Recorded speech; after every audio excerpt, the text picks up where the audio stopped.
આ વર્ષ એ અભિષેક જૈનની લાઈફનું કમબેક વર્ષ કહી શકાય કે નહીં?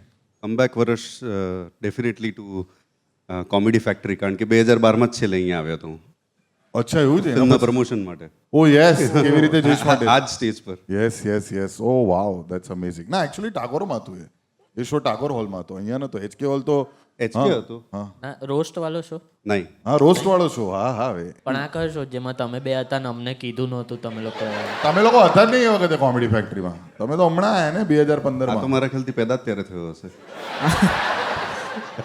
હા એમ કરિયર વાઇઝ તો બરાબર છે. અભિષેક, after 10 years you are directing, I mean you have directed a Gujarati film જે રિલીઝ થવાની છે આ વર્ષે. તો એ મૂવી કઈ છે? બે છે, એક મારણ છે અને બીજું મંચ છે. મારણ અને મંચ. મારણ છે આઈ થિંક એ પહેલા વેબ સિરીઝ હતી, કરેક્ટ કરેક્ટ. અને એને પછી તમે મૂવીમાં કન્વર્ટ કરી, તો એનું રીઝન શું છે?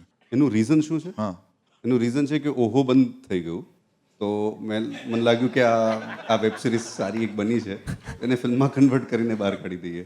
તો મારવાડી. હું તો એ વિચારું છું એ મીટિંગ કેવી હશે કે આજથી ઓહો બંધ થાય છે. ઓહો એવું? ખિલખિલાટ ખસાવે પેટ દુખાડે લવારી ટેન્શન ભૂલાવે મોજ કરાવે